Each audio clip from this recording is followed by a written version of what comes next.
Todas las decisiones se evalúan en la proyección en el tiempo, hacia adelante, en el futuro.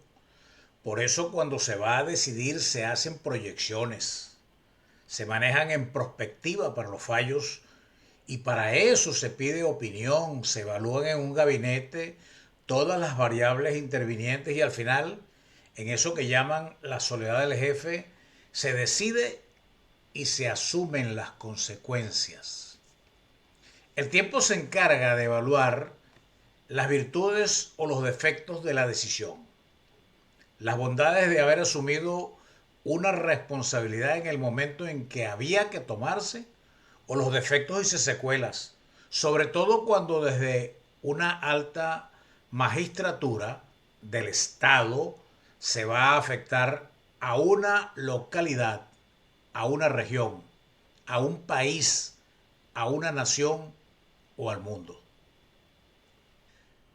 El sobreseimiento del teniente coronel Hugo Chávez el 26 de marzo de 1994, 2 años después del golpe de Estado del 4 de febrero de 1992. ¿Cómo se califica esa decisión 29 años después? Ese es el tema que vamos a compartir con ustedes hoy. Antes te invito a suscribirte a mi canal y a darle like si te gusta el video.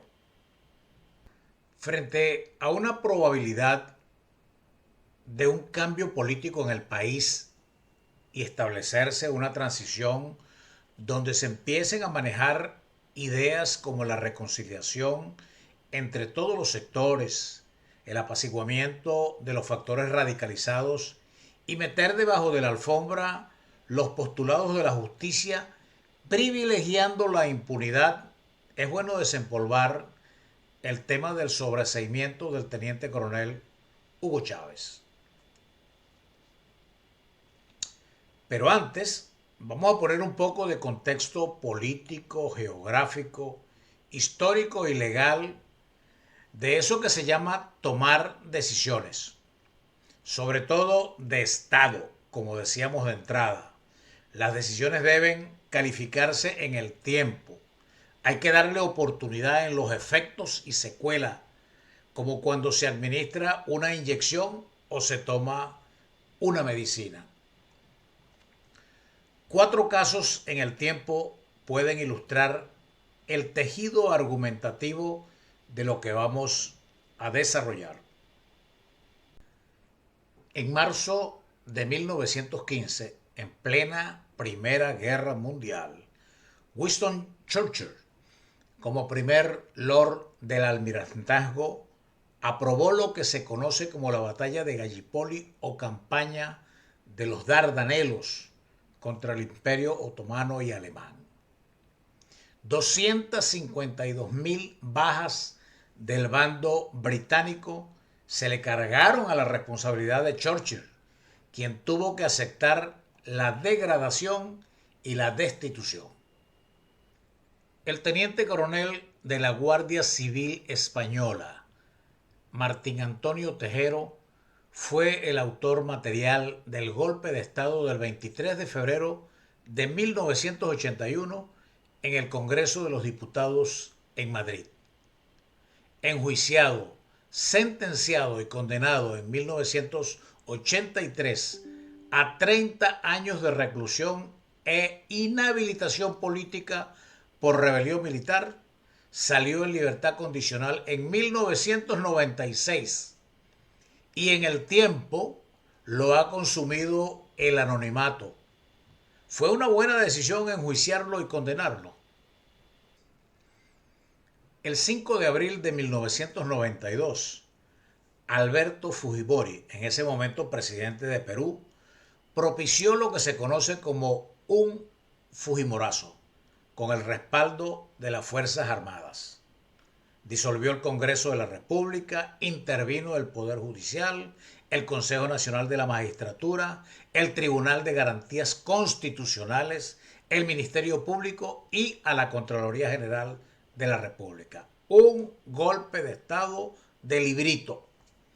En medio de la presión política y la inestabilidad de su presidencia, Fujimori abandona el cargo y fue extraditado posteriormente desde Chile a Perú, donde fue enjuiciado y condenado, a pesar de que el 59% de los peruanos era favorable a un indulto, a una medida de gracia.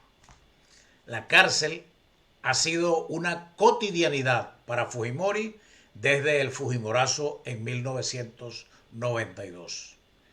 ¿Ha contribuido en algo la prisión de Fujimori?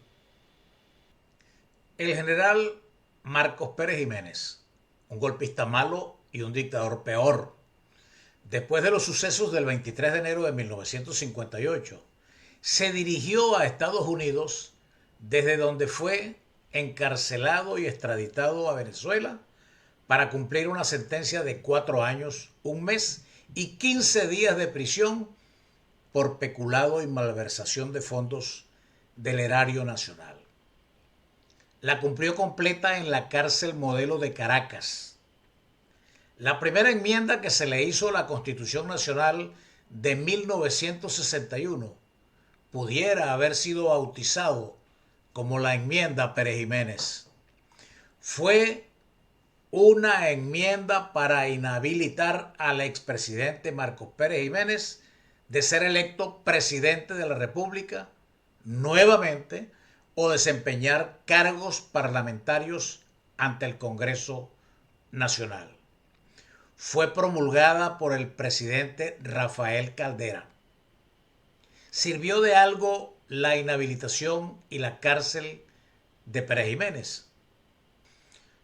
Alberto Barrera Tisca, uno de los 911 abajo firmantes del famoso Manifiesto de Bienvenida a Fidel Castro en 1989, acaba de publicar el 31 de julio pasado un texto titulado Bienvenido Fidel en el portal de La Gran Aldea, en el que admite su error de ese entonces. Algo insólito en una tierra de gracia donde todo el mundo escurre el bulto de la desgracia y se despide con mucha gracia de las responsabilidades, silbando bajito y con las manos en los bolsillos, a pesar de las evidencias, las pruebas, los videos, las consecuencias y los registros que apuntan hacia el que te conté en términos de sus responsabilidades y sindicaciones. Firmar ese documento de bienvenida a Fidel fue una decisión personal y un gran desliz. Solo el tiempo le estrujó que fue un traspié, tanto como si hubiese firmado el sobreseimiento de Chávez. Es bueno reconocer con la humildad que compartió esa lamentable equivocación, que en su momento no tenía la dimensión de gravedad y de tragedia que tiene hoy día. Después de Gallipoli, Winston Churchill fue designado primer ministro del Reino Unido. Sus históricas decisiones contribuyeron con los aliados a derrotar a Hitler, a Mussolini y a sus aliados del nacionalsocialismo. Eso lo reivindicó por encima de los 252.000 británicos bajas en los Dardanelos durante la Primera Guerra Mundial. Hoy nadie se acuerda de esa decisión y sí de las victorias de la Segunda Guerra Mundial y el ejercicio de su liderazgo. En la antesala exponíamos de abreboca la naturaleza y el desarrollo de las decisiones de todo tipo y su evaluación en el tiempo, como quien espera después de un paracetamol ante un dolor de cabeza que la atraviesa, sentirse mejor inmediatamente sin esperar que baje el tormento de los malestares. Algo así pasa con las decisiones políticas en altas magistraturas del Estado. Tanto como si le preguntáramos en este momento a través de la Ouija a Harry Truman si su decisión del 6 y 9 de agosto de 1945 de autorizar al Enola Gay soltar las bombas atómicas sobre Hiroshima y Nagasaki fue oportuna, pertinente, necesaria y proporcional. ¿Qué piensan ustedes que respondería? Solo para pulsar a la vista de los 29 años que han transcurrido desde entonces y con los 25 años de Revolución Bolivariana puestos ante los referentes de los contextos políticos, geográficos, históricos y legales que se expusieron. ¿Cómo califica usted el sobreseimiento del 26 de marzo de 1994 del teniente coronel Hugo Rafael Chávez Frías, un golpista bueno y un dictador cool que le abrió las puertas de la cárcel? Yo no digo más nada, ni incorporo otras cosas para no confundir. Pero esos son los hechos.